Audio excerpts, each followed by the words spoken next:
The Story of Chrono Trigger, Episode 2, Lavos, Beckons.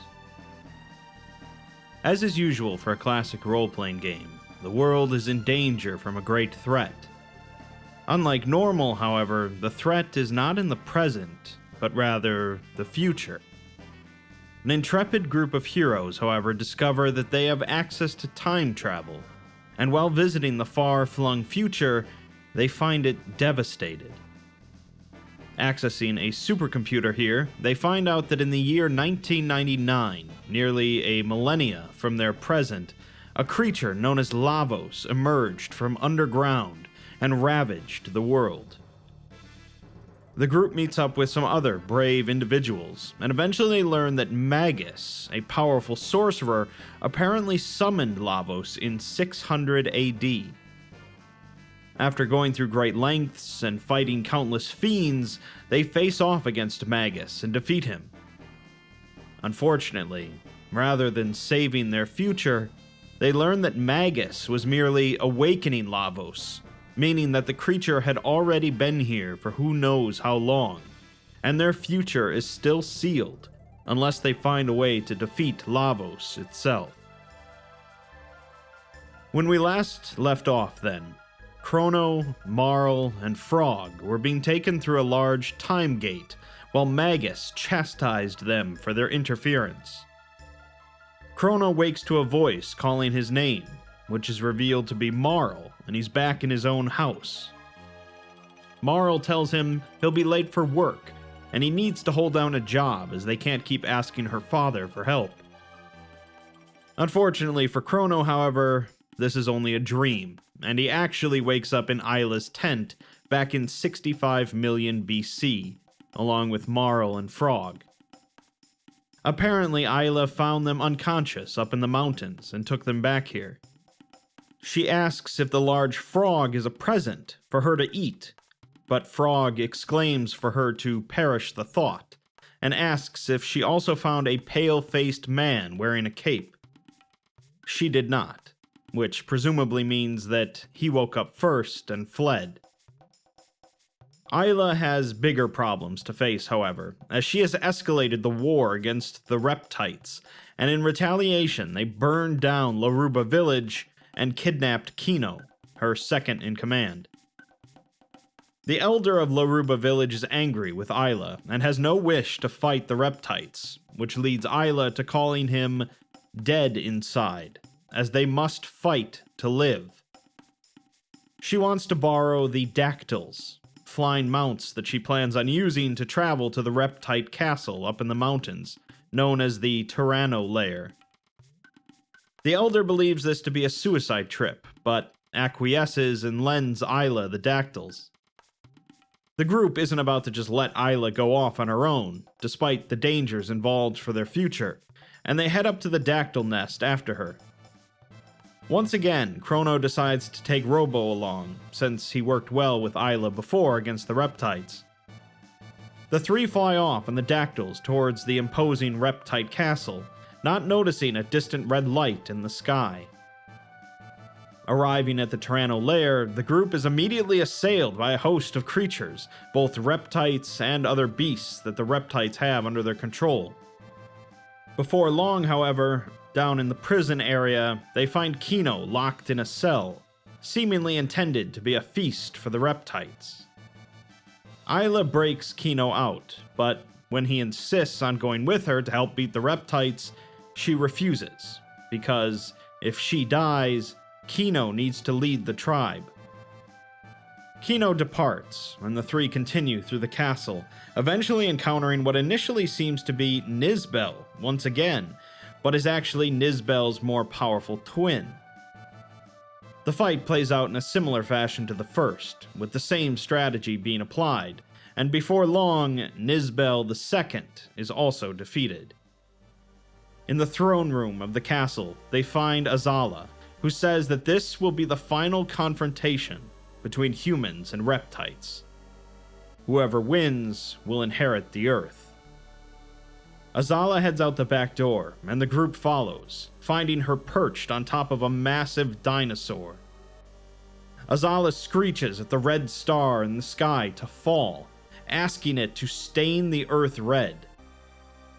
The group begins a battle against both Azala and the Tyranno, with Azala displaying telekinetic powers and the Tyranno displaying the ability to breathe fire. The three defeat the weaker of the two first, Azala, before facing off against the dinosaur. The fight is vicious, and it takes a great deal of effort to bring down the beast, but the group emerges victorious, ending the Reptite's reign of terror against humanity. Azala is perplexed by this turn of events, but tells them to let it be known that the Reptites fought proudly to the bitter end. Suddenly, there's a flash of red light, and Azala says that first, a great fiery stone will crash to the earth, its flames spreading to scorch every corner of the land. Then the chill will begin to creep across the blackened plains, ushering in a long, cruel age of ice and snow, a fitting end to this age. This concept is familiar to Ayla, and she says that the large stone is known among her people as Lavos, with La meaning fire and Vos meaning big. Kino suddenly arrives with the dactyls, and although Ayla tries to get Azala to come with them, she refuses, claiming that this is the will of the earth. As they depart, Azala bids them to take care of this world. As soon as they fly away, Lavos crash lands into the Tyranno lair, devastating the area and leaving behind only a massive crater. Once the smoke clears, the group approaches the crater, with the assumption that Lavos is currently in a weakened state. They don't find Lavos, however, as it must have immediately burrowed deep into the earth. Instead, they find a time gate, which Robo surmises are the result of the energy radiating from Lavos, placing strains on the surrounding time-space. Hoping that the gate will take them straight to Lavos to finish it off in this weakened state, the three jump into it. Unfortunately, it doesn't, with them instead emerging in an entirely different time period. Robo's time gyro reads it as 12,000 BC, much closer to the present, but still in the distant past. It seems that Azala was right, and the world was gripped in an age of ice and snow for a very long time, as the group steps out of the cave into a cold and harsh landscape. While wandering, however, they find something very curious, a futuristic-looking structure with a platform in the center. They proceed to step onto the platform, which lifts them into the sky, ending up on a lush, floating island. Nearby, they enter into a building housing a number of individuals surrounded by shelves and shelves of books. One of the individuals, who's clearly not human, tells the group that this is the magic kingdom of Zeal, where dreams can be made reality. The group recalls Specchio's tale of a great kingdom from many years ago that wielded magic easily before bringing about their own downfall. The kingdom is ruled by a queen, also named Zeal, who encouraged the development of the kingdom's magical prowess after the death of the king. They come across a young boy with a cat, who only says, "The black winds howl," echoing the words of Magus, along with telling the group that one among them will shortly perish. This perplexes and unnerves them, but they continue on. The people of this kingdom seem highly content as they live out luxurious lives, many of them spending a great deal of time sleeping in order to study dreams further. The three continue on to another platform outside, which proceeds to transport them back down to the cold ground level of the world. A short ways away, they take yet another platform back up, this time arriving on the large, central floating island of Zeal. Here they enter the magic city of Kajar, where many of the people study magic to further advance the civilization. They learn that the young boy they encountered is apparently Janus, the queen's son. Queen Zeal possesses a great deal of magical power, and her daughter, Shala, is also quite powerful, but so far Janus has yet to demonstrate even the slightest magical ability. The group also learns that those without magical abilities, called Earthbound ones, are cast aside and left to live in the cold wasteland down below. The group continues up the mountains on the floating island to reach the top, where the Queen's palace lies. Here they learn of some other recent developments. It seems that a mysterious individual showed up not long ago, and quickly earned the Queen's trust by making a series of uncannily accurate predictions. As part of this trust, the Queen removed her second-in-command, Lord Dalton, from overseeing the production of an ocean palace beneath the sea, placing the mysterious prophet in charge instead. The locals claim that this ocean palace will lead the kingdom to everlasting glory, although the specifics of how are not said, other than that some powerful energy source rests beneath it. They also hear about something called the Mammon Machine, with one scholar stating that you can feel the glorious energy of Lavos surging from it. It seems clear now what the powerful energy source is, as Zeal is taking energy from Lavos to power her kingdom, which is certainly a recipe for disaster. The three are allowed to observe the Mammon Machine, and learn that it was constructed by three individuals: the Guru of Reason, Balthazar, the Guru of Time, Gaspar, and the Guru of Life, Melchior. Melchior apparently opposed the Queen's plans in regards to Lavos, and disappeared shortly after, along with the other two gurus. They see Lady Shala proceed through a door in the back of the palace, identical to the one they saw in 2300 AD, opening it by presenting her pendant in front of it. One of the attendants mentions that when Lady Shala communes with the Mammon Machine, her pendant glows with a strange light, and remarks that Marl's pendant looks identical to Shala's. There aren't many coincidences when dealing with time travel, so they take the pendant to the machine and, sure enough, it also glows. It then allows them to open the same door and proceed into the Queen's throne room. Immediately upon entering, a man in a robe tells the Queen that these are the bringers of disaster of whom he spoke, at which point she commands Dalton to seize the group. He summons a large monster named Golem to deal with them, but it will take more than that to take down the heroes. Unfortunately, Dalton has a bit more than that, casting a spell that restricts their movements.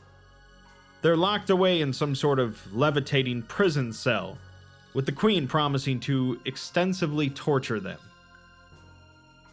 While contained, however, they are approached by Shala and Janus, with Shala intending to help them escape, while Janus calls them idiots and thinks it isn't worth the trouble.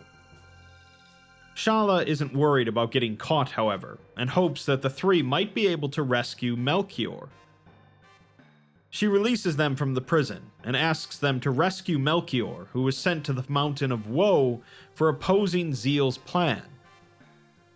The mysterious prophet suddenly shows up, however, and says that he'll have to end their lives here to stop their meddling. Shala, of course, begs him not to, but surprisingly, Janus also tells him not to, at which point he relents.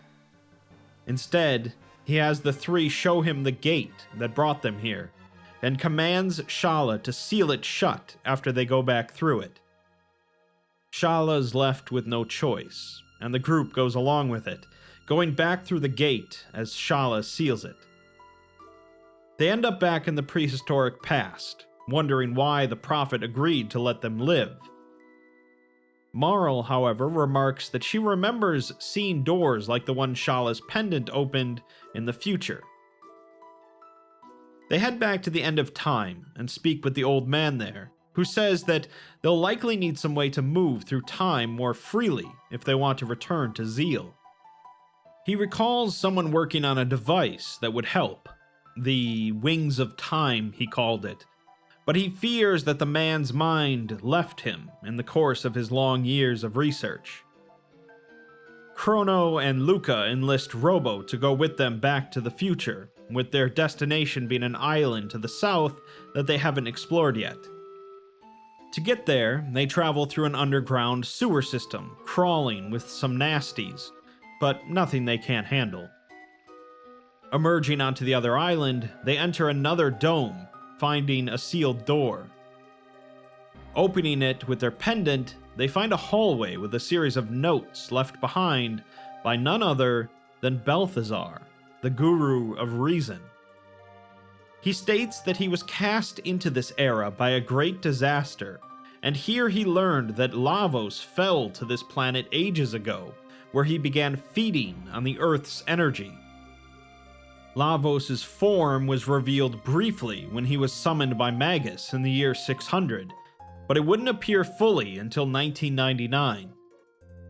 Afterwards, Lavos took to the nearby mountain, Death Peak, making it his throne, or his nest, as his spawn litter the mountainside. Balthazar spent his years here studying Lavos, but he recognized that his sanity was slipping away, and so before his mind was lost forever, he wrote these notes. He leaves behind his greatest invention, something that will let them take hold of the reins of time.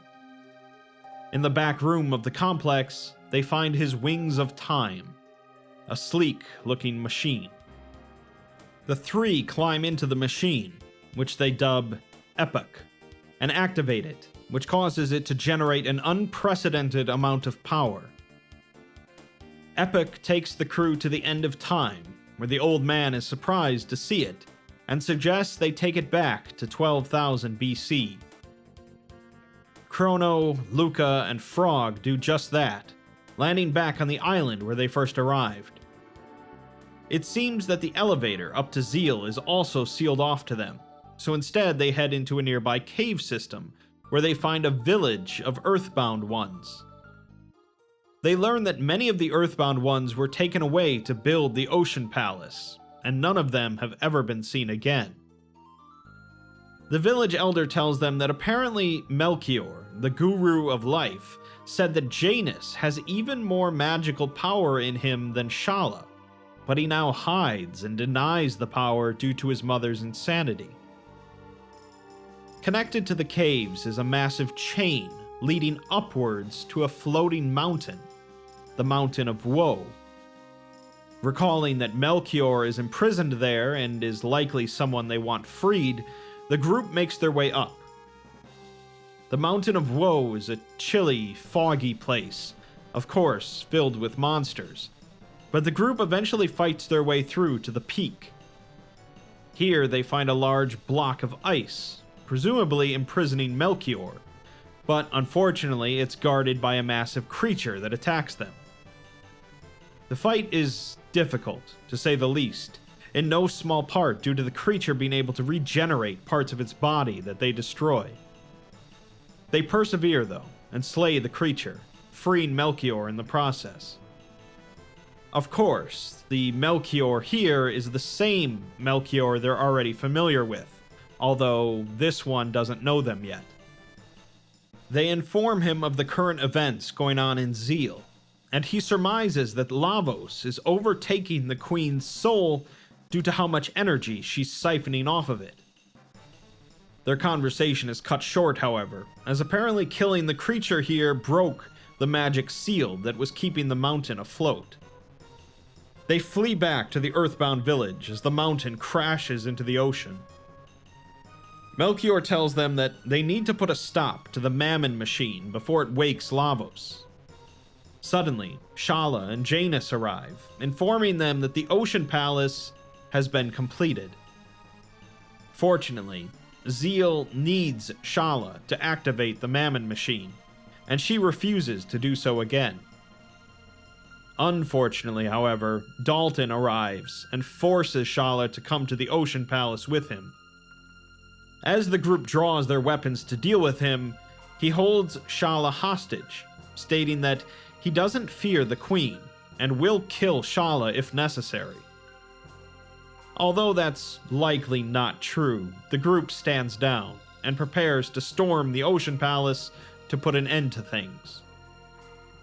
Melchior hands them a red knife, made from the same red stone as the Mammon Machine, capable of destroying the machine for good. Thanks to Shala, the elevators back to Zeal are working for them again, and they make their way back to the palace. They find Dalton sitting on the throne, complaining about being ordered to guard this place while the Prophet is allowed to go down to the Ocean Palace. The three battle Dalton, who proves to have a bit more bark than bite. He creates a portal down to the Ocean Palace and flees, prompting the group to follow straight after him. They begin moving through the dangerous Ocean Palace, while Shala is forced to activate the Mammon Machine, now close enough to Lavos to wake the slumbering beast. Masa and Mune communicate with them as they continue, telling them that the Mammon Machine, Shala's pendant, and the red knife from Melchior are all made of dreamstone. As they continue through the relentless gauntlet, the dark energy from the Mammon Machine begins affecting Shala, but Zeal maniacally demands that she continue so that they can achieve immortality.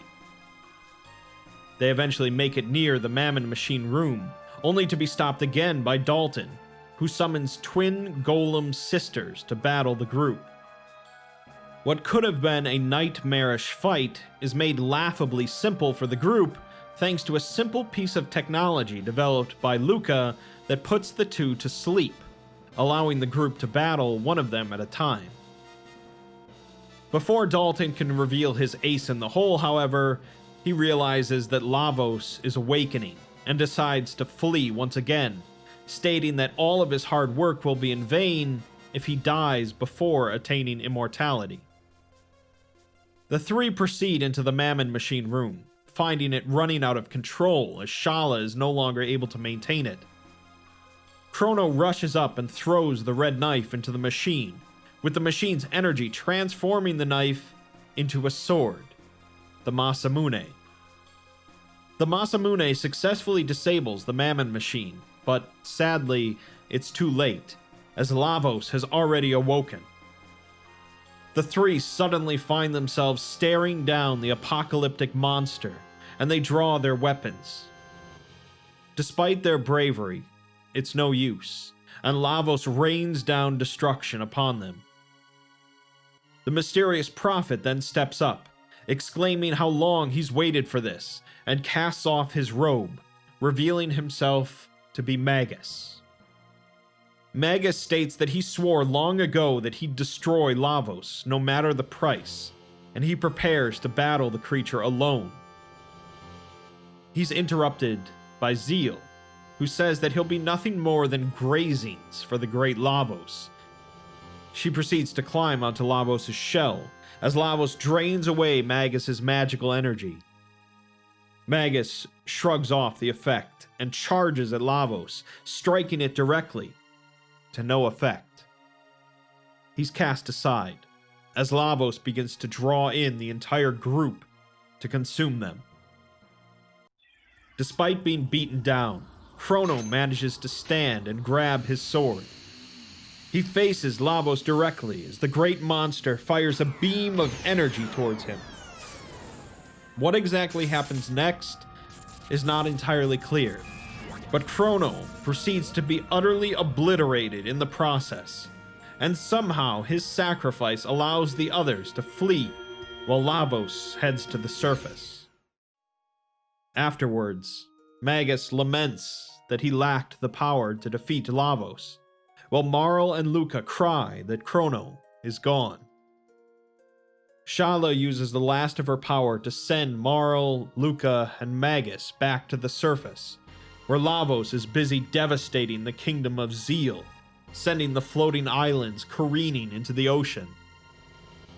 A massive tidal wave forms, wiping out the Earthbound One's village. Marl and Luca wake up in a tent, where they are greeted by an elderly Earthbound One. The man tells them that they found no one else with them, but the Epic washed up nearby, safe and sound, as if drawn to them. Left with nothing else to do but grieve for Chrono and move on, Marl, Luca, and Isla wander through the ramshackle village the survivors have set up. There are enlightened ones here that managed to survive the destruction of Zeal, but now there is no distinction between the two groups. While chatting, they are interrupted by the sudden arrival of Dalton, who seems to have fled the destruction entirely and managed to retain some of his forces. He declares that the kingdom of Zeal shall henceforth be known as the kingdom of Dalton, and he'll be taking the Epic to make it his personal chariot. Dalton manages to incapacitate the three before they can even draw their weapons, and they wake up in a small, locked room together, with all of their items and equipment taken from them. Fortunately, Isla doesn't require any fancy weapons to beat up some villains, so she's prepared to break out. Their cell does feature a ladder that leads up to a balcony, revealing that they are in fact flying through the air on the Blackbird, the massive flying fortress designed by Balthazar for Zeal. Although this makes their escape a little trickier, they soldier on, discovering an entrance to some air vents in their cell. They begin moving through the ship, with Isla able to handily knock out some of Dalton's soldiers as they recover the others' items and equipment scattered about. They manage to spy on Dalton and some engineers working on the Epic, with Dalton exclaiming that this will be his royal air throne.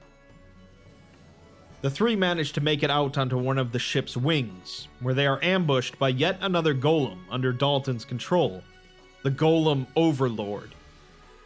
Despite its menacing appearance and ominous countdown, the Overlord ends up being completely useless in the fight due to its crippling fear of heights. It ends up fleeing, much to the group's relief. That relief is short-lived, however, as they soon spot Dalton soaring through the skies nearby on the Epic, newly equipped with some sleek wings. Dalton proclaims that this ship is now the Aero Dalton Imperial, and begins firing some laser cannons at the three. In an impressive show of dexterity, the three women leap onto the Aero Dalton Imperial and begin pummeling Dalton. Dalton, now overwhelmed, attempts to summon Golem Overlord, but rather than the monster appearing, Dalton is sucked into the vortex and disappears, relinquishing control of the Epic. After some minor hiccups, they figure out how to pilot the ship, and proceed to blast the Blackbird, sending it crashing into the sea, much to the Earthbound one's delight. Luca is a little saddened that Dalton upgraded the ship, as she had planned on doing it herself, but regardless, they now have access to a flying time machine. Before using it to depart this time period, they spot a familiar-looking man standing on the edge of a precipice on the far side of the island. Frog, Marl, and Luca approach Magus, who tells them that he once lived in the kingdom of Zeal, but he was a different person then. He reveals what happened to Zeal and the Ocean Palace in the original timeline, before Chrono and the group changed things and created this new timeline. When Zeal and Shala activated the Mammon Machine in the Ocean Palace and awoke Lavos, a few gates formed, although the reason for this is not entirely clear. The three gurus were all whisked away to different time periods, along with Janus, who wandered into the chamber at the worst possible time. Balthazar ended up in 2300 AD, Melchior in 1000 AD, and Gaspar at the end of time, meaning that, as suspected, he's the old man that's been advising them. Janus, however, ended up in 600 AD, where he's immediately found by Ozzy and some fiends. Janus is Magus, and he's made it his life goal ever since then to slay Lavos, which is why he was so angry that they interfered when he summoned it. He finds it ironic that another time gate would appear and bring him back to this age, where he used his knowledge of the past to convince the queen that he was a prophet. Although he was able to face down Lavos as he always imagined he would, he couldn't imagine the power of the creature. As he puts it, before Lavos, all are as leaves cast to the bitter winds that howl about death's black wings. He tells them that if they stay on their course, their fate will be the same as Chrono's, who he remarks was foolish and weak. At this, Frog draws his sword and tells Magus to stay his tongue. Magus is all too prepared to face off with Frog, but surprisingly, Frog sheathes his sword. He states that killing Magus will not restore either Chrono or Cyrus's life. The three prepare to depart, but Magus stops them, saying that he would like to accompany them.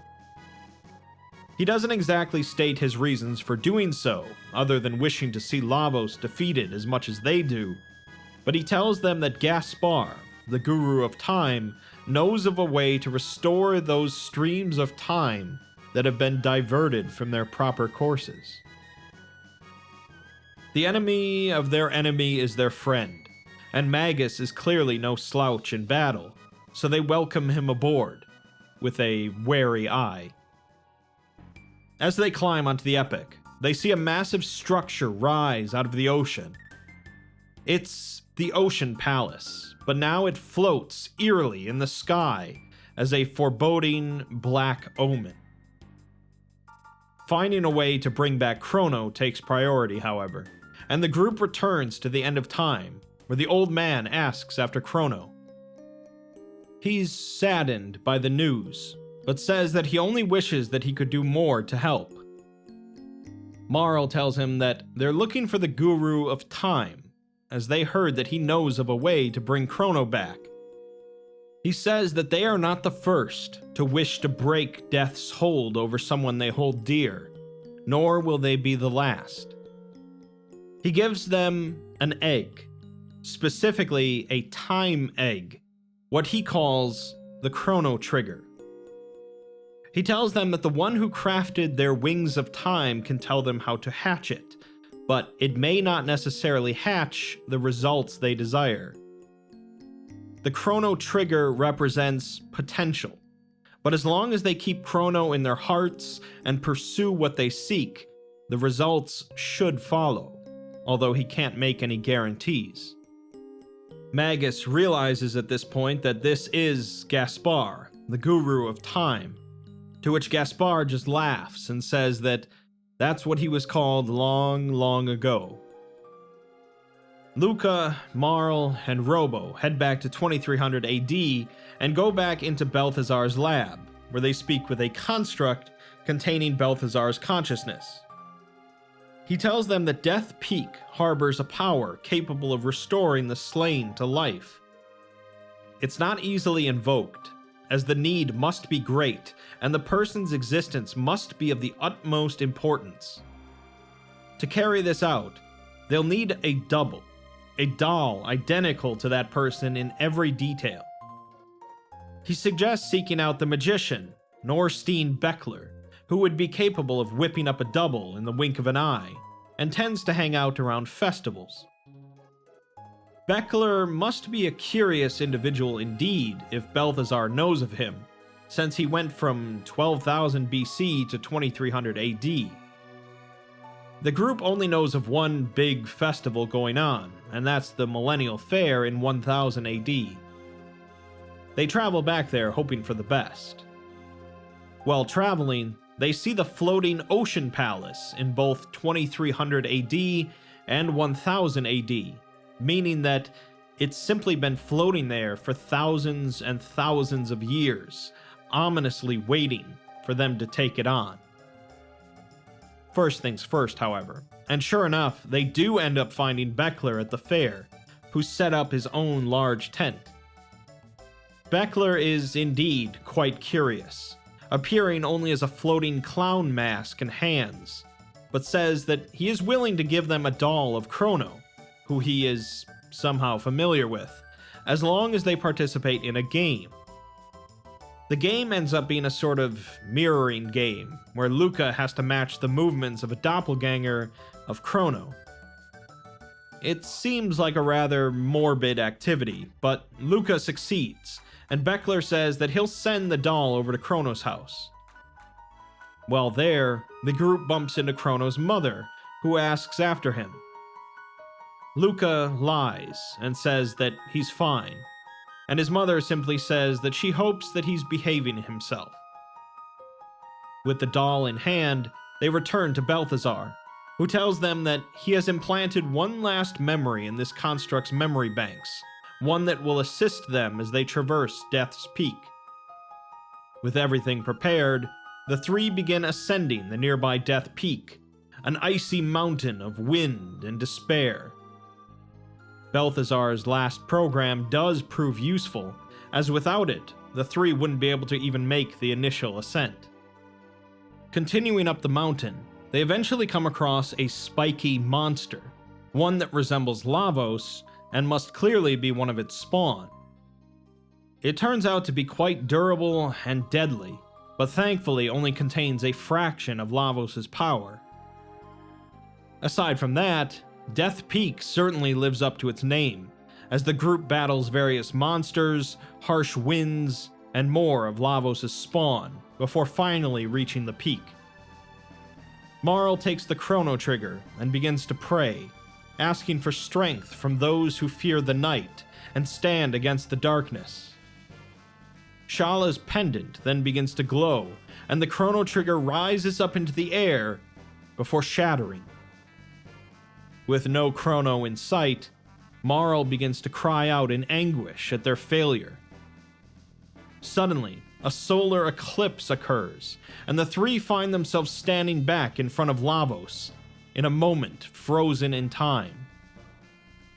Realizing that they need to exchange the doll of Chrono with the real Chrono before he sacrifices himself, they make the swap, and then find themselves back on the summit of Death Peak, but this time with Chrono alive and well. Marl embraces him and tells him to never leave them like that again. Back at the end of time, Gaspar is glad to see Chrono alive again, and says that there are multiple ways for them to battle Lavos if that's truly their ultimate goal. There's a bucket here at the end of time that for some reason is connected with Lavos and will take them to it. Or they could simply take the epic to 1999 AD. There's also the Black Omen to deal with, the ocean palace floating in the sky where Zeal still hopes to re-summon Lavos. Gaspar mentions that he has had vague glimpses of events, people, and places that will empower them and give them a better chance of defeating Lavos. A forest brought back to life by the sheer determination of a woman in the Middle Ages. The fortress of one of Magus's 3 former generals in the Middle Ages. A task to be done in the future in a birthplace of machines. A prehistoric stone that will shine with the light of all the ages of the world. The restless spirit of a proud knight slain by Magus in the Middle Ages, and lingering even in the present. And an object of legend in the Middle Ages that sparkles like a rainbow. He tells the group to borrow the might of all of these lives throughout the ages, and let their strength become their own, for only then can they hope to defeat Lavos. It sounds like the group has their work cut out for them if they want to truly be prepared for the final conflict. They decide to start with the prehistoric stone that Gaspar mentioned, as they recall a number of people in Zeal that remarked on a magical sunstone that held the power of the sun, and was the source of Zeal's power before they moved on to utilizing Lavos' energy. The stone was held in a temple devoted to it, but unfortunately it sunk to the bottom of the ocean along with the rest of Zeal when Lavos attacked. The bottom of the ocean is a bit out of their reach, but thankfully, it seems to have risen out of the water for some reason by the year 2300 AD. Chrono, Luca, and Marl enter the temple, where they are quickly attacked by a floating eye wreathed in flames. The eye seems to be completely invulnerable to damage, and instead it seems to be testing the group to see if they're worthy of the stone. After playing its dangerous little game and succeeding, the eye transforms into a round stone. Luca surmises that this is the Sunstone, but it's been drained of all of its energy. It could likely be recharged with sunlight, but it would take eons. Again, time travel comes in handy, and the group takes the stone back to 65 million BC, where they find a curious cave with a direct beam of sunlight into its interior. Marl remarks that this must be the sun's favorite place, and they leave the stone here. Minutes later, they're back in 2300 AD, where the cave still sits, and they head inside. Unfortunately, the stone is nowhere to be seen, meaning that someone must have taken it at some point. They head back to 600 AD, but the stone's still there, so they next travel to 1000 AD, and sure enough, the stone's gone. Hoping that whoever took it is still around, they roam the kingdom of Guardia looking for clues. As it turns out, they don't need many hints, as the house belonging to the mayor of Pore is giving off a vibrant light. The mayor, however, claims that he's never heard of any shining stone, while his family remarks on how greedy and selfish he is. Rather than simply pummeling the man and taking back what's theirs so that they can save the planet, they decide to try a different approach. They go back to 600 AD and meet with the man's ancestors, with one woman mentioning how much she'd like to have some spiced jerky to make a meal out of. The group manages to obtain some, for a rather high price, and take it back to the woman. She's willing to pay an equally high price for the jerky, but the group decides to give it to her for free, shocking the woman with their generosity. She tells them that she'll be teaching her children from their example. Flashing back to 1000 AD, they speak with the mayor again, who says that a passing young traveler left the stone here, and they are more than welcome to take it. The man's family now exclaims about how much they like him, with his wife commenting that she wishes he was just a bit less generous. Sunstone back in hand and a good deed done, they return it to the cave and travel to 2300 AD.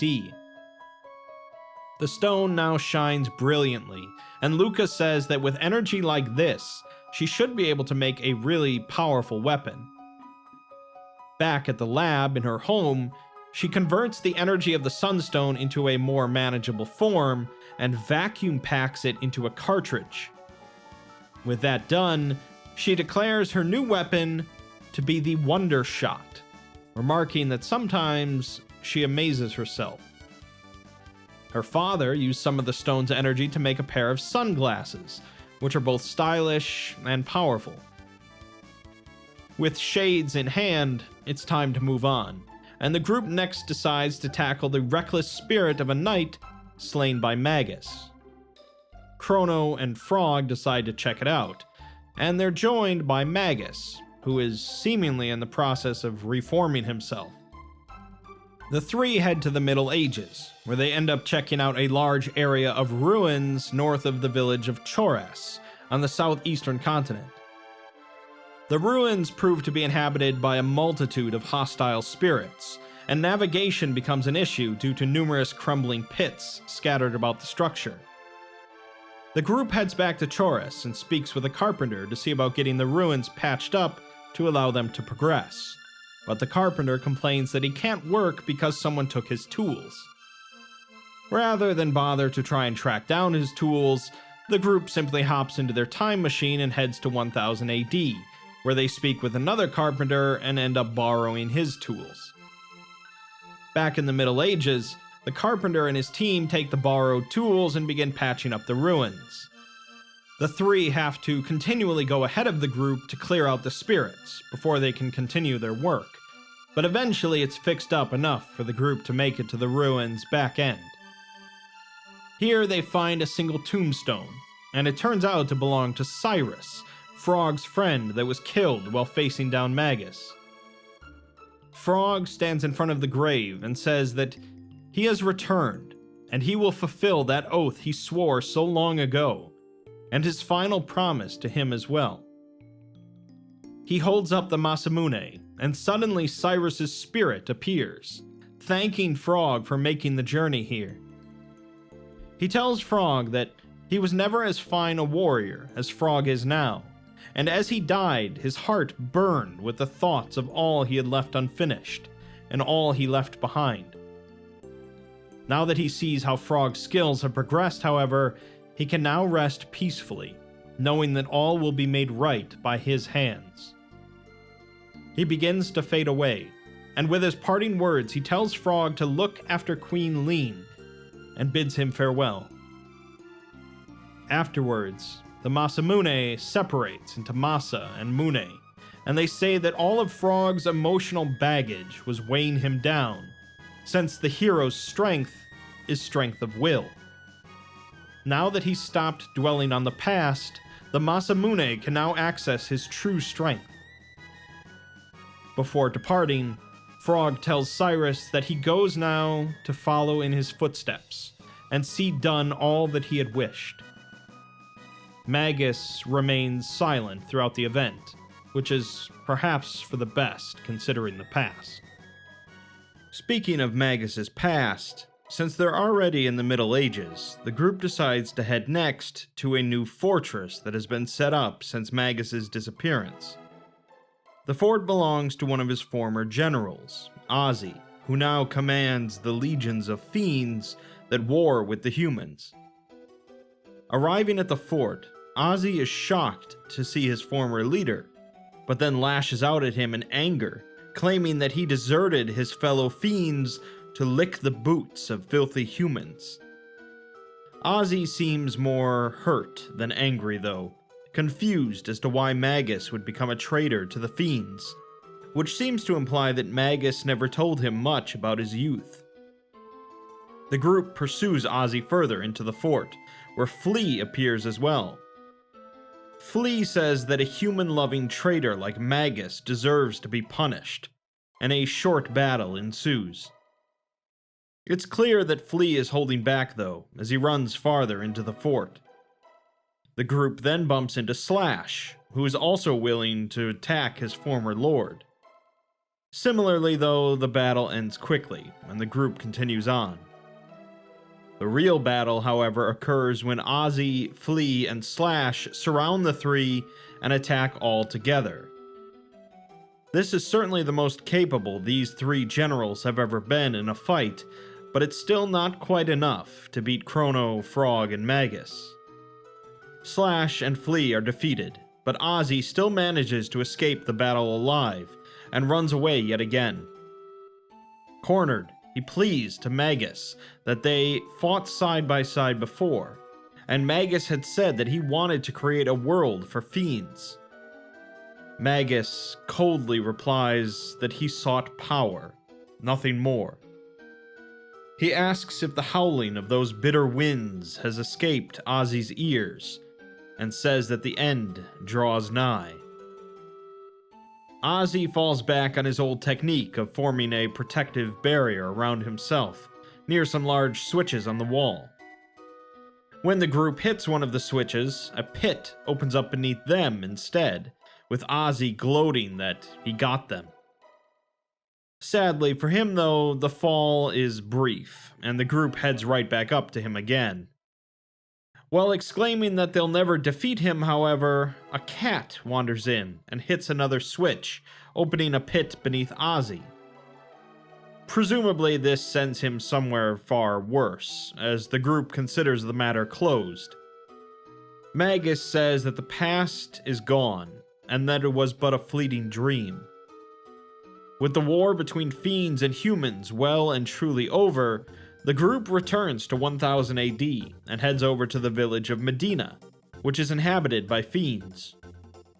In contrast to their past behavior, the fiends here are now completely friendly and jovial around humans, so much so that a ferry is now being constructed to allow easy travel between Medina and Truce. Recalling Gaspar mentioning a forest being brought back to life by a woman in the Middle Ages, the group heads back to 600 AD and roams around, stumbling upon a massive sinkhole in the desert north of Pore. In the home nearby, a woman named Fiona mentions that anything she tries to plant dies before it has a chance to grow. She blames it on the monsters lurking underneath the desert nearby. She is in possession of a young tree that has been cultivated throughout the ages and is mysteriously resilient, that she believes could restore this desert to a verdant land.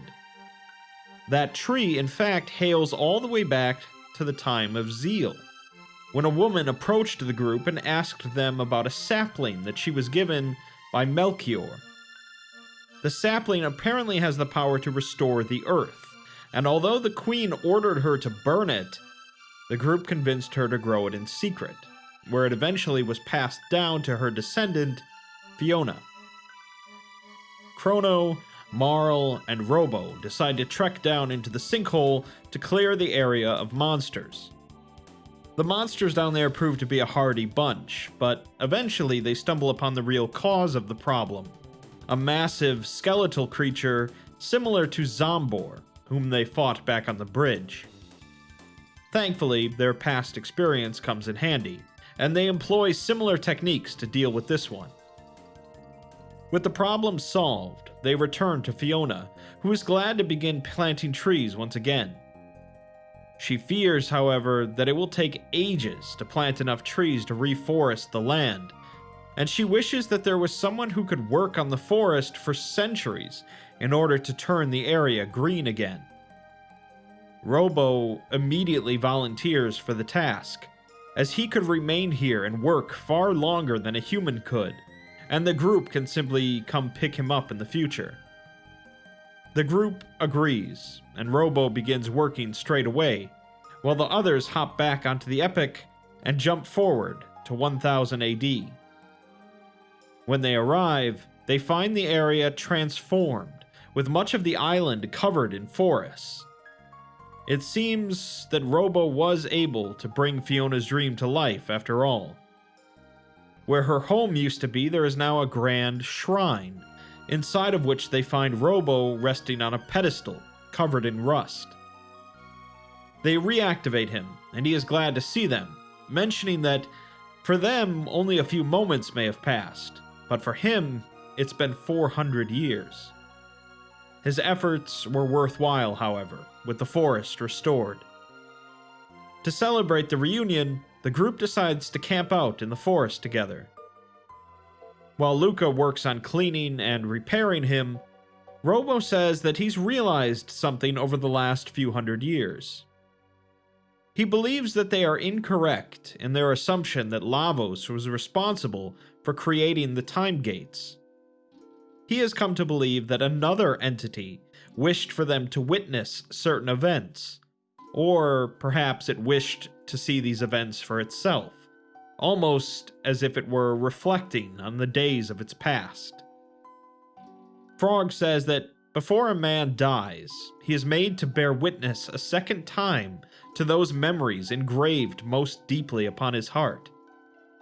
There may be fond memories among them, but often as not, the ones which grieve us are the most profound. Robo goes on to say that knowing the end is approaching likely reactivates dormant feelings of regret and desire to return to moments in the past. Marl wonders if that same thing will happen to them when their time comes, and asks Luca if there's a point in time she'd like to return to. Luca hesitates, but says no, not really. Marl apologizes for asking, but Luca says that it's okay, it's just something she doesn't like to think about too much. Back to the other topic, Frog says that even if Lavos did not open the gates, his fate is clearly bound to that of the one who did, as Lavos has played a role in every age they visited. Magus asks Robo who he thinks this entity is, but Robo doesn't know, only suspecting that it is an entity greater than any of them. Perhaps they won't know until their journey comes to an end. After the group falls asleep by the fire, Luca wakes up alone and hears a sound coming from nearby. Upon investigating, she finds a gate, which she decides to enter by herself. The gate exits out into Luca's home in the year 990 AD. She finds a diary entry written by her younger self, in which she shrugs off any interest in science, stating that girls don't need to know about that stuff. Downstairs, she finds a note written by her father, stating that the password to shut off his device is the name of his one true love. In the main room, she finds her younger self, along with her mother, and she realizes that this is the day of her mother's accident. One of Tabin's machines is running, and Luca's mother decides to clean it when her skirt suddenly gets caught in the mechanisms. In the past, Luca desperately tried to turn off the machine, but didn't know the password, resulting in the machine crippling her mother. Luca is given a second chance here, however, and enters in the password, Lara, the name of her mother. The machine shuts down, and history has been altered. Upstairs, Luca spends some time crying over what just happened before returning through the gate. She is greeted by Robo, who seems to know where she went, and says that was always weighing on her mind because she's always thinking of others. He then gifts her a piece of amber he created by taking some sap from the trees here and putting it under a great deal of pressure for the last 400 years. The group heads over to Luca's house, where they find her mother walking again, mentioning what a beautiful day it is and how she's planning on going for a walk. It seems some good has come from this journey after all. With that done, and Robo reunited with the group, they decide to head back to the future to check out the birthplace of machines mentioned by Gaspar. On a small, remote island, they find another factory, known as Genodome. Upon entry, Robo says that he is familiar with this place, and he'll take the lead. After accessing a terminal, however, a voice asks who enters their sanctum unbidden, and then recognizes Robo, welcoming him home as R-66Y. They also refer to him as Prometheus, and says that he and the fleshlings behind him are welcome to come in, before opening the front door. After passing through, however, they're placed on a large conveyor belt, while the voice says that they'll see what capabilities the humans possess. What ensues is a veritable gauntlet of robotic foes, but the group continues to prevail. While progressing through the facility, the voice continues to taunt them. It says that 300 years ago, the Lavos disaster brought drastic and devastating change to this planet. At its current rate of decline, humanity is doomed, and the disease they call despair is already consuming them from within. After progressing further in, they eventually come across another set of conveyor belts, this one moving unconscious humans into a machine that seems to kill them and convert them into some other type of material. It becomes apparent then that Geno is really short for genocide, as the robots here have completely turned against humanity and are slaughtering the ones that remain. The group tries to shut down the system, but Robo states that there's too many layers of protection and they'll have to disable the mother brain mainframe first. Determined to do exactly that, the three continue through the facility, battling killer robots and overcoming various security measures, until they are stopped by another robot similar in appearance to Robo, who greets him as Prometheus. Robo recognizes her as Atropos, a reference to one of the three fates of Greek mythology, the goddesses who presided over mortals' fates and ultimately cut off their threads of life. Atropos says that there's no need for him to keep pretending that he's on the human side. She explains that Prometheus was given a special task among their kind, to live among humans and study them as a species. She bids him to join her in eliminating these humans, and then they can go see Mother. Robo, however, refuses to let her harm them, and so, since she believes him to be damaged through human tampering, she'll have to destroy them by herself, and then fix Robo. Robo, however, says that Atropos is not the same robot he knew before, and she says that she has been upgraded by Mother to make her more capable in eliminating humans. Robo tells Chrono and Luca to stand aside, as he faces down Atropos alone. Fortunately, Robo has also grown stronger in his time with the others, and though Atropos is a capable opponent, he emerges victorious. The fight seemed to have knocked something loose in Atropos, as she now seems to recognize Robo for the first time, and asks what happened to her. Her old memories, which were supposed to have been wiped out by Mother, have been restored, but unfortunately her core systems are now failing due to damage. Before failing completely, she gifts Robo her computerized ribbon, and tells him goodbye. All that remains now is to face off the reason for all of this genocide, the Mother Brain. Upon approach to her chamber, she tells the group that one day, Lavos' children will return to the stars to seek out new planets and new sources of sustenance.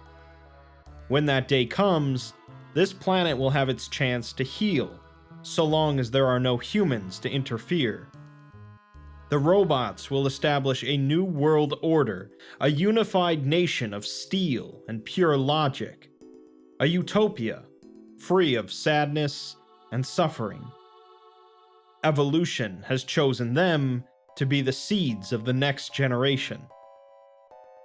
Obviously, the three aren't going to accept that, so they enter into her chamber, where a number of panels emit a holographic image of a female form into the center of the room. Mother Brain introduces herself, and then tells Robo that she'll restore his logic and reset his circuitry. Then they can dispose of these filthy humans together. Robo, however, says that he cannot permit her to do that, as his memories are too valuable to be deallocated, and so are his friends. Mother Brain asks if he'll betray her and all of robot kind in order to side with the humans, to which Robo responds that he has learned a great deal from humans, and he wants to see the future that they bring about. This only causes Mother Brain to break out in laughter, saying that there is no future for the humans. Of course, a fight begins, and despite the group quickly destroying the three displays projecting the hologram, Mother Brain herself remains, suggesting it to be possibly some sort of hard light. Regardless, the group continues to attack the manifestation itself, throwing everything they've got at it. Eventually, it dissipates, and Robo uses the nearby terminal to completely disable the entire facility. With that, the potential reign of robots in the future is put to a close. That finished, the group decides to return to the present, with Marl finally deciding to return back to her home, Guardia Castle. Unfortunately, upon arrival, she immediately gets into a shouting match with her father after he insults the others in the group. He says that she's a daughter of the line of Guardia, and consorting with their like is a disgrace to this family's name. Marl says that this only confirms what she suspected, that he cares more about the kingdom than he ever did about her or her mother. She then accuses him of killing her mother, which outrages him, resulting in him banishing her from the castle and disowning her. Sensing that it's best not to stick around the castle for long, the group departs, recalling something that a fellow adventurer asked them to do back in the Middle Ages. The adventurer, Toma, had been in pursuit of a legendary fossil known as the Rainbow Shell, supposedly capable of being forged into some incredibly powerful pieces of equipment. Despite being close to finding it, he confided in Chrono that he can't shake the feeling that things will go sour and his luck may finally run out. He had given Chrono a bottle of alcohol and asked him to pour it over his gravestone if anything bad should befall him. Toma didn't end up being killed in any sort of horrible expedition, but the group decides to pour the spirits out anyway over his gravestone in 1000 AD. Upon doing so, Toma's spirit appears, which would normally be pretty surprising, but the group is accustomed to odd occurrences by this point. Toma's spirit immediately reveals that he managed to actually find the Rainbow Shell on an island nearby called the Giant's Claw. There are droves of monsters in the caves there, however, and he couldn't manage to retrieve the shell himself. With that, he departs, and the group takes the epoch back to 600 AD and over to the island to begin exploring its caves. Shortly after entering the caves, however, they stumble into a familiar-looking structure, the Reptite Lair. Rather than being completely destroyed when Lavos fell, parts of it were merely pushed underground and managed to stick around for millions of years. Chrono, Marl, and Frog progress through the area, passing through sections of both castle and cave, battling prehistoric monsters that have somehow remained isolated to this island all this time. Eventually, they run into a familiar-looking foe, the Tyranno, that is somehow still alive despite being fossilized. The Tyranno puts up even more of a fight than it did 65 million years ago, but once again, the group prevails.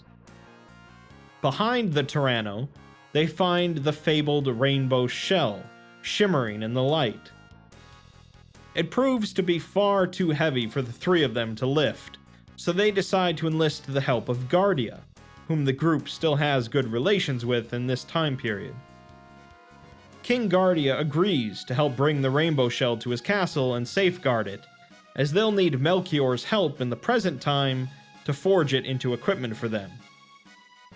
The group returns to the present, where they now have to deal with the current King Guardia in order to retrieve the shell.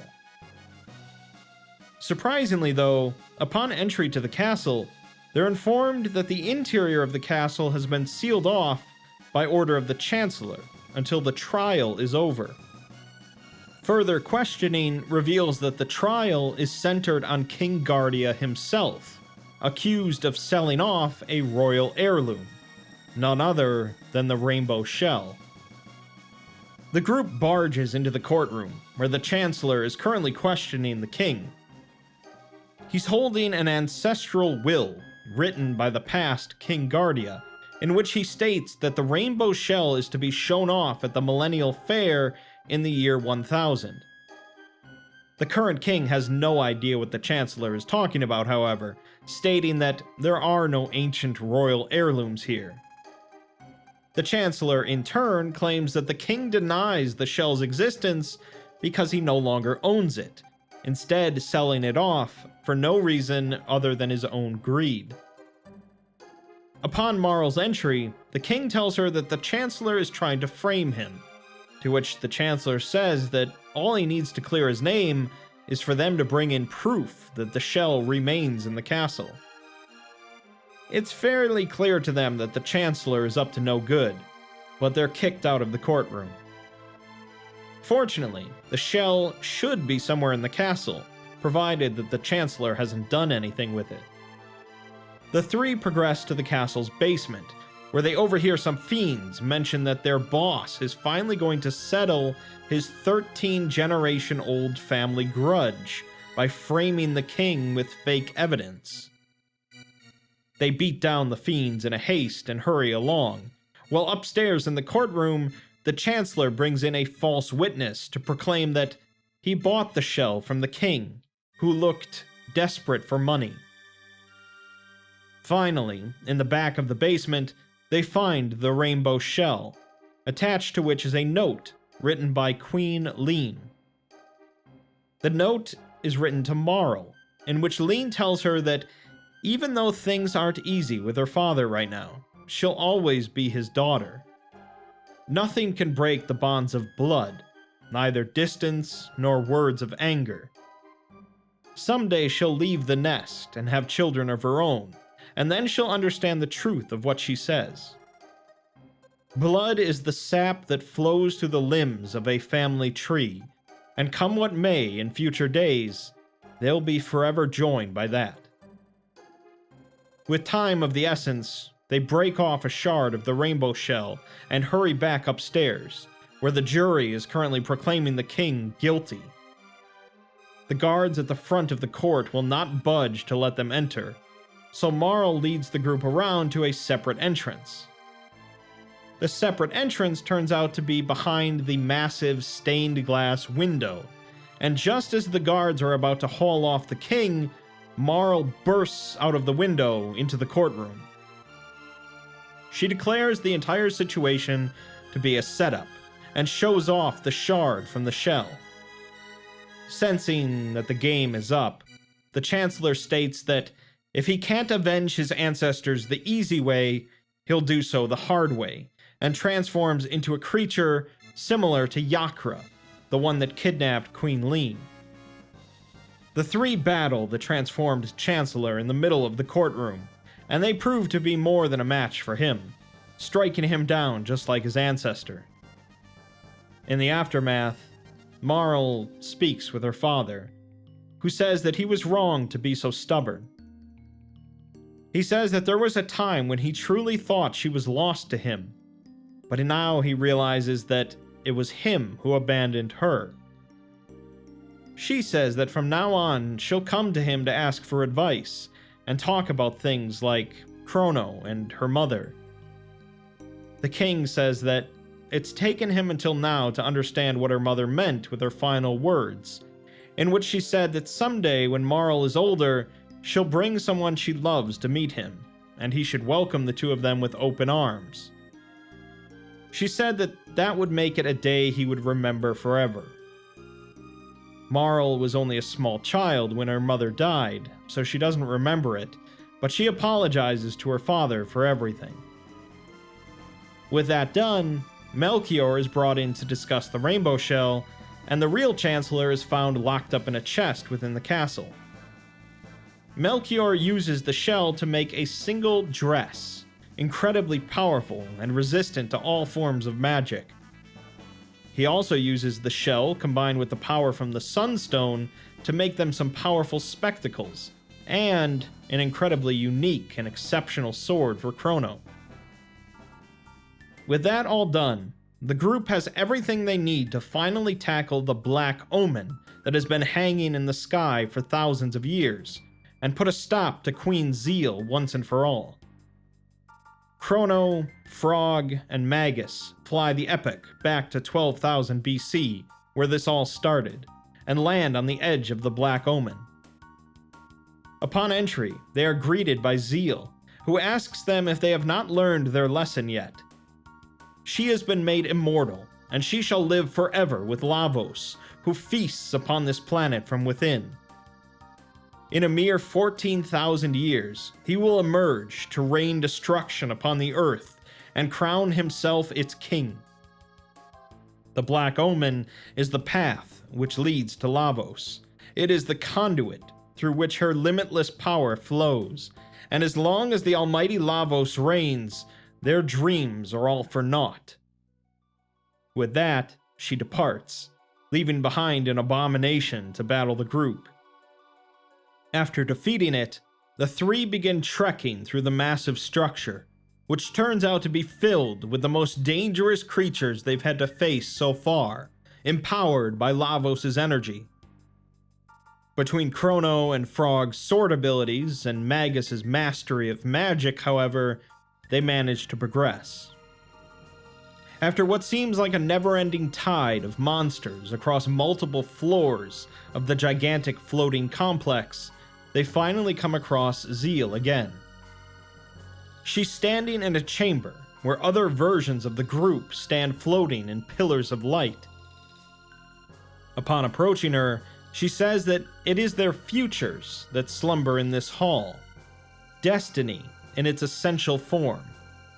All their dreams that might have been, all the happiness and sorrow they might have known, their tomorrow as it has been witnessed.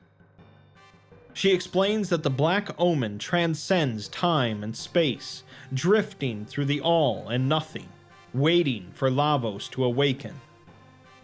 Destiny has led them here, and here they shall remain, unless they can defeat her and bring down the Omen. The three surround the Queen and begin battle, in which she proves to be no slouch, wielding a portion of Lavos' power and utilizing it to dish out devastating magical attacks that bring the group to their knees. Before long, however, she withdraws and claims that her powers are not functioning properly here, so instead she'll feed them to the Mammon Machine.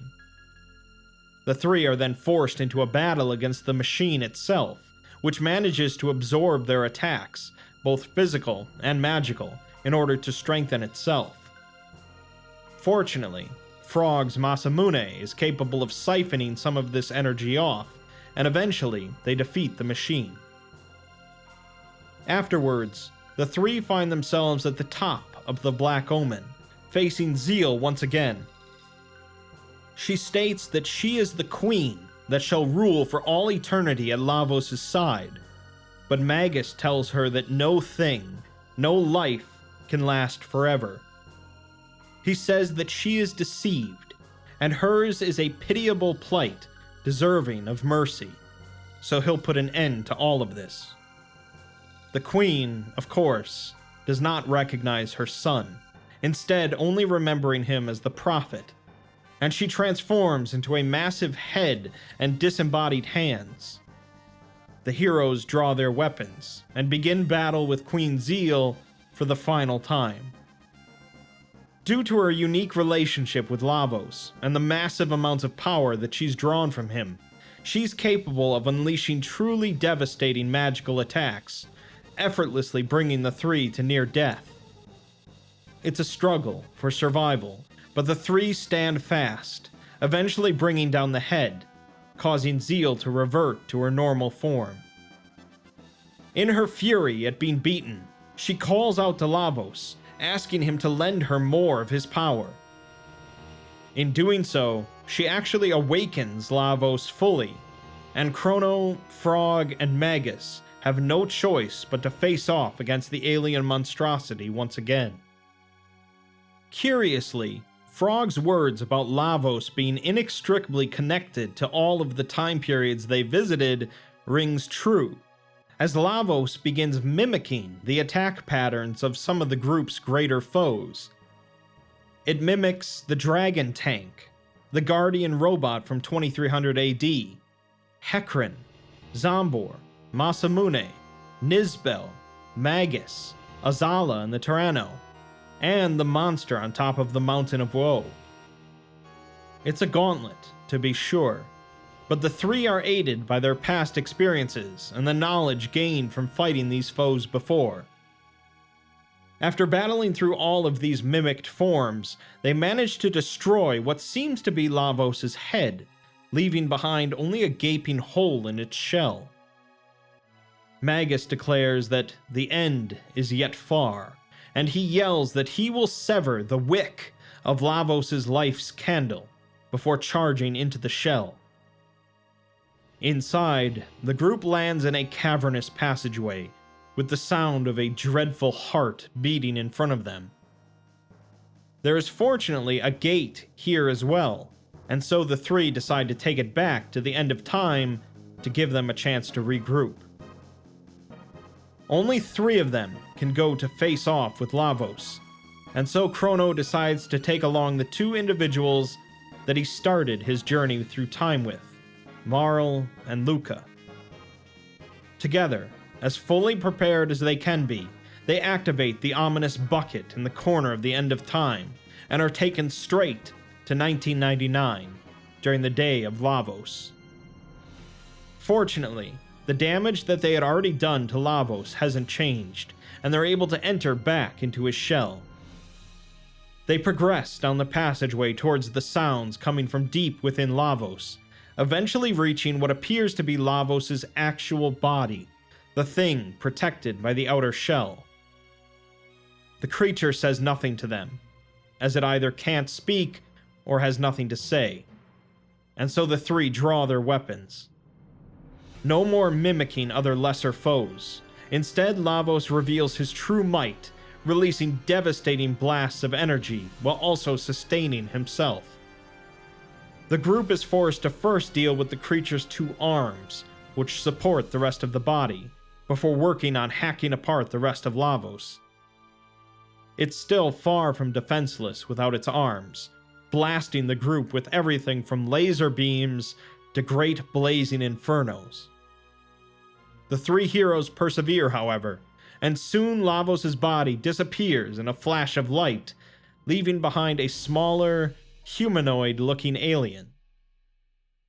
Luca says that she now understands, as Lavos lives on a planet for as long as possible, selecting the most desirable life forms and allowing them to advance so that it can harvest their DNA.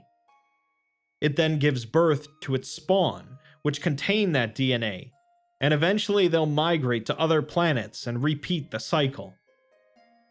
In other words, Lavos has influenced human development for millions of years, specifically for them to advance, and then be harvested for their prime DNA, before its spawn repeat the process across the galaxy. It is a parasite of the highest order, and they're determined to eliminate it. The creature engages them again, and it's clear now that they were wrong before, as this is its true form, the core of Lavos. It's joined by two floating pods that work to support it, but the group focuses on the humanoid alien. This proves to be a mistake, as Lavos predicted the way humans would think in battle. It turns out that Lavos' core is actually contained inside one of the pods, and it can regenerate the other two forms again and again. This is the greatest foe they would ever face, as Lavos has lived for countless eons and absorbed an untold amount of other peoples and civilizations. It possesses the might of the cosmos, but the heroes do not falter in their goal. They unleash their most powerful abilities, demonstrating true mastery over magic and combat, and eventually they prove that their force of will is stronger than that of Lavos. The core is destroyed, and Lavos emits one last scream as it dies. Visions of multiple locations across multiple time periods flash before their eyes, and then they slip into unconsciousness. Chrono awakens in his bed at home, but this time he's been awoken by a soldier of Guardia. He is informed that his stay of execution has been withdrawn, and he will come to the castle to have his sentence carried out. He is brought before the king, and asked where he took the princess. Marl then rushes in, exclaiming that Chrono hasn't done a thing. The king then turns to the chancellor, who says that Marl is quite clearly delusional, as Chrono's deeds have impacted the entire kingdom. Marl begins to yell and argue, but the king reveals that he knows that they have saved the future. Doan then appears from the year 2300 and says that they saved the future and taught them what it is to have hope. The King Guardia from 600 AD also appears and says that they defeated Magus's troops and restored peace to the Middle Ages. Kino then walks in and states that Chrono beat the Reptites as well. Finally, Luca walks out from behind the throne, and Marl realizes that she brought them all here to celebrate. All of these individuals are past and future members of the Guardia line, and they informed the king about what the group has done. They have arranged for a victory parade to celebrate Chrono and the others for saving the world. Chrono and Marl head off to the Moonlight Parade held at the fairgrounds, where a great celebration is going on. They spot Luca's parents, with her mother bugging her father to dance, and they speak with Chrono's mom, who wishes that Chrono would spend a little more time around the house. They speak with Melchior, who says that his days as a smithy may very well be behind him now, but looking up at the beautiful sky, it's hard to be worried about something like that. After enjoying the dancing and the merriment, Chrono and Marl proceed to the back of the fairgrounds, where they find all of their companions. With the celebrations coming to a close, it's time for the others to return to their respective time periods. The gates are growing weaker now that Lavos is gone, and soon they will cease to exist at all. Isla and Kino leave first, with Marl telling Kino that, as her ancestor, he'd better have strong, healthy kids, or she'll be in trouble. Kino tells her not to worry, however, as Isla has a lot of energy, which confuses Marl and angers Isla, who drags Kino into the gate. Next, Frog and King Guardia the 21st depart, as Frog says that he's always felt farewells were best kept brief. Marl then kisses Frog on the cheek, with Luca chuckling that you know it's a happy ending when the princess kisses the frog. Embarrassed, Frog leaves through the gate, and is soon followed by Magus, who plans on searching for Shala, although he leaves without saying a word. Finally, Robo and Doan prepare to return to the future, as Robo assures Luca that he will continue to work hard. Luca stays quiet, however, and Robo realizes that she knows that the future Robo originally came from has been changed, as the world will not be destroyed by Lavos. This means that Robo may not exist in such a drastically changed timeline. Robo only laughs, however, and says that the new future will certainly have a place for him. Luca begins punching Robo, yelling that he shouldn't pretend he doesn't care when he's really sad, as it just makes things worse. Robo tells her that she is the one who taught him to consider the feelings of others in that manner, and he's grateful for that. With that, he wishes her and the others goodbye, and he departs. As Chrono, Marl, and Luca stand there in front of the gate, Luca brings up their conversation about the entity and its life flashing before its eyes. She gets the feeling that that entity is finally at rest now as well. Marl then mentions how easy it is to mess things up with time travel, so Luca says that she should probably dismantle the epic, even though it would mean never seeing their friends ever again. Just then, however, Chrono's pet cat runs in, chased by Chrono's mother. She chastises Chrono, saying that pets run away when you don't feed them, but then the cat runs into the gate. Chrono's mom chases after it, and the gate closes shut before Chrono can stop her. Fortunately, they still have a time machine. Before they can run off, Marl's father calls them over and says that he's happy she no longer has a reason to run off now, and he has a gift for her to commemorate this day. He brings in a new bell for the fairgrounds, dubbed Nadia's Bell. But as he goes to move it into place, Marl thanks him for the gift, but says that she has places to be. Tabin begins firing off a slew of fireworks as the three climb into the Epic and take off. Sometime later, Chrono ends up marrying Marl in a grand ceremony, and Isla ends up marrying Kino back in prehistory. In the Middle Ages, Frog, now reverted back to Glen, is knighted by King Guardia, an honor that his old friend Cyrus would have loved to have seen. Meanwhile, Luca has begun tinkering with robotics and has created a miniature robot in a similar form to Robo. While out for a walk in the woods, she stumbles upon a baby draped in a pendant. But that's a story for another time.